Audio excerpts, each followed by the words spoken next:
So what's up? Magandang gabi mga kababayan. Maayong gabi sa atong mga ka-idol ya, Luzon, Visayas at Mindanao at sa ating mga kaibigan dyan sa ibang bansa.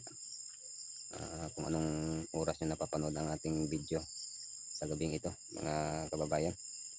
So may gabi. So, direta karon mga ka-idol sa gawas atong balay. So mintras paadto na to sa pagtulog. So maglibot-libot sa tadre sa atong panimalay. Mag monitor sa atong mga halaman.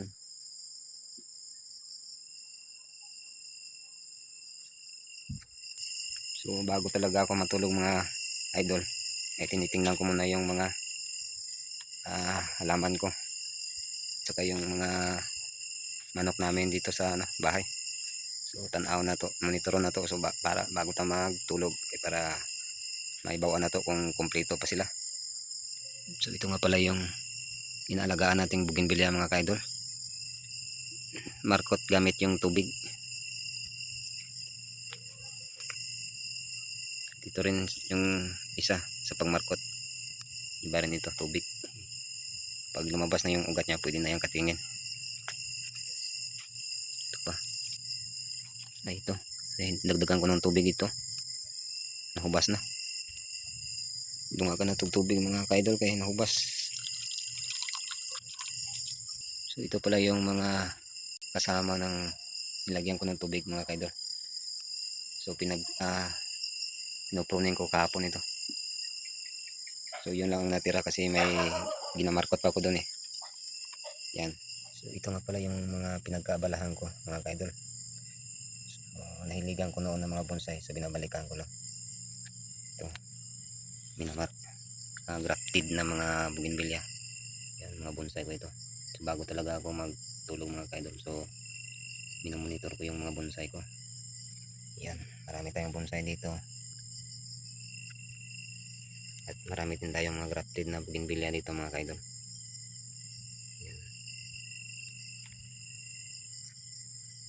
Yan mga grafted dito mga ka-idol. Ito, yan, nabubuhay na sila. Yan, marami pa tayong mga bubonsayin. Yan ang aking mga Argao Taiwan. Ito bago ko lang na-grap ito mga ka-idol. Ito meron din tayong mga bonsai dito na tugas. At saka yun pa, mga Argao Taiwan. Yan. At yung naka dyan sa mga plastic, ang mga bonsai yan mga ka-idol na ginabakyum ko. Doon pa sa ibaba. At meron pa akong yung mga kinakat ko kahapon na bougainvillea. So ito na yung mga ka-idol.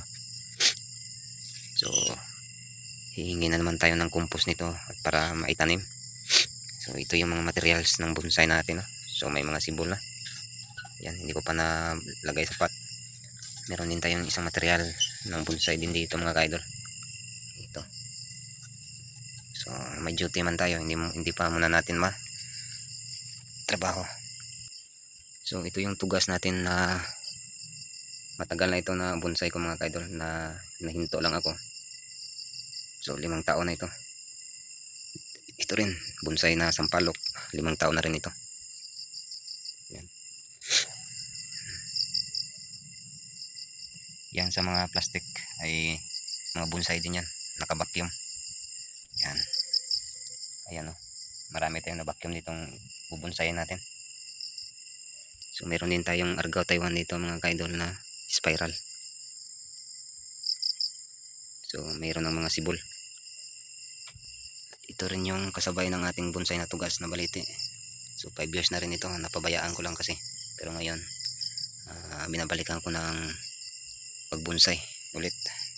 So tapos na tayo mga ka-idol magmonitor sa ating mga halaman. Dito naman tayo sa ating mga alagang manok. Tingnan natin sa ibabaw ng kahoy kung kompleto. At itong sa gilid ng aking bahay ng mga sisiw. Yan. So kompleto sila. So tingnan ko naman sa kabilang puno. Yan. Yan, kompleto din sila. At itong mga inahin. Yan, lumabas pa yung sisiw. Yan. So tingnan din natin ang itlog. Yan, kumpleto. Kumpleto. Andyan din si Meme. Andyan din yung ating matandang manok. Yan, wala pang, hindi pa itari pero may bulang na. So yun lang mga ka-idol. Magandang gabi sa lahat. Luzon, Visayas, Mindanao. So tapos na tayo mag-ikot sa ating bahay at na-monitor na rin natin yung mga halaman natin at yung mga alaga natin. So yun lang mga ka-idol. Thank you for watching.